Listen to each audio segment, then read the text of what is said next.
Hey guys, what is happening? Glad you're back for Philippians 1, 12 through 20.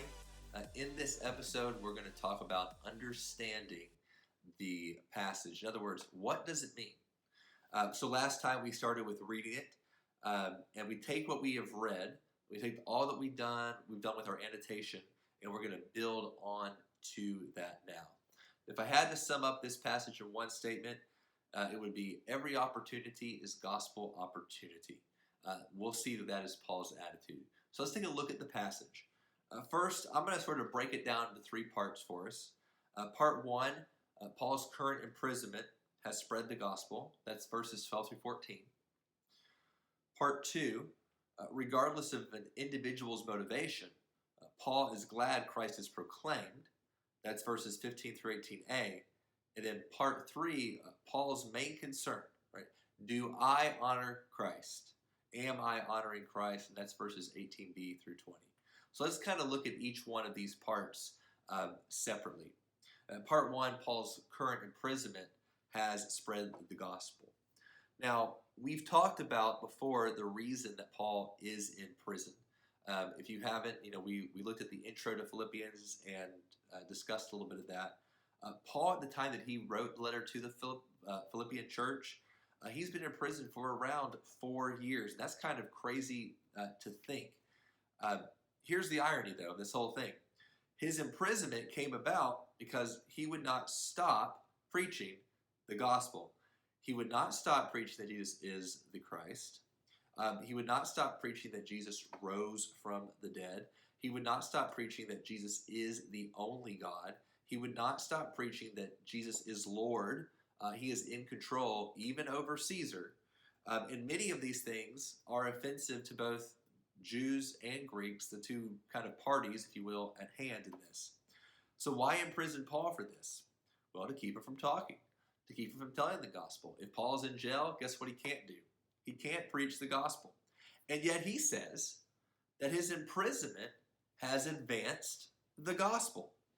It's advanced the gospel to whom? He talks about the Imperial Guard. Imperial Guard is an important piece of historical context. We've talked about that before. We need to look at it. In the Greek, this translates the whole Praetorian. And the Praetorian Guard was Caesar's personal guard. Okay, so if it's Caesar's personal guard, that gives us a clear indication that Paul is in Rome because that's where Caesar is. He's in Rome. And all these guards that were part of Caesar's personal guard were actually watching Paul too. And as they watched Paul, guess what? They were hearing the gospel preached by Paul. They knew the reason Paul was there. And Christianity was spreading amongst them and into Caesar's household because of Paul's teaching. And Paul, of course, is glad for that. Additionally, other Christians were now becoming more bold in sharing their faith because they saw what was happening with Paul. Notice the words that he uses here. He says, confident in the Lord. Not confident in Paul, but literally that the example of Paul's faith has increased the faith of other people. So Paul's taken this bad situation, his imprisonment, and he views it completely through the lens of kingdom advancement.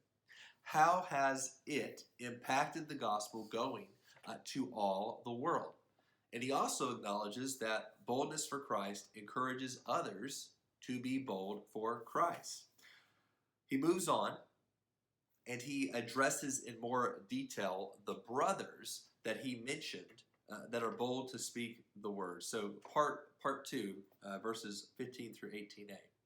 And these brothers that he mentions, he categorizes them in two ways. First, those who preach from envy and rivalry. And second, those who preach from goodwill. There are people who do not like Paul. And I think the ESV Study Bible Notes offered some really good insight on this, but I'll kind of summarize. There were people who claimed that Paul was not legit because he suffered too much. And if he suffered that much, then God must really not be with him. These people, they taught the gospel, they proclaimed it, but they were misguided in their application of it. And they were glad to see Paul removed and imprisoned. truly they were envious of him because they did not understand how somebody who suffered so much had such a massive influence on other people. All right?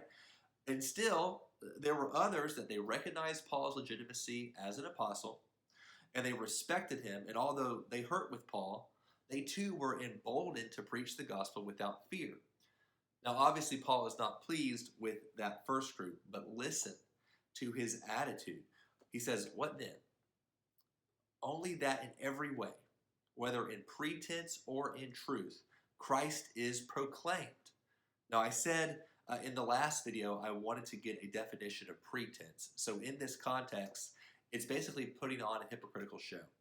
So those people who were envious of Paul, they preached the gospel, they talked about Christ, but their motivation for doing that was really to put on a show, was to try to be something. Their first goal and their first love was not Christ in the spread of the gospel. Their first love was really themselves. But Paul's attitude is this: hey, regardless of their motivations, Christ is being proclaimed. And in this, he says, he rejoices. Then he transitions again. He uses that little phrase, yes, and I will rejoice. And in this final part of the passage, Paul is talking about his ultimate goal, verses 18b through verse 20, that Christ is honored in his body. He is ultimately concerned that his life or death brings honor to Christ. So I think if we were the Philippian church and we were reading this, we would read it with pangs in our heart, because the reality is Paul might die. Paul might be killed. And Paul encourages their prayers for him, and he reminds them of the control of God in the entire situation, and ultimately says that these things, their prayers and the power of the Spirit, will lead to his deliverance. But he's ambiguous with what deliverance means, because that deliverance is not necessarily freedom from prison. It may also mean his death. Either way, he is being delivered. His concern, though, is not which way it's going to go, deliverance from prison or death. His concern is that he will not be ashamed. And what he doesn't want to ever be ashamed of is Jesus Christ. He doesn't want to go back on the gospel that he has been proclaiming. He doesn't want to, out of fear of man, change what he has been saying. He doesn't want to go off course. He doesn't want to do the easy thing to get out of prison. He wants to honor Christ. And he admits that whether that is with his life or in his death, he will not change his gospel stance that got him in prison in the first place. Paul's ultimate goal: I'm going to honor Christ. And honoring Christ is a willingness to give up what is easy and comfortable for the sake of the truth.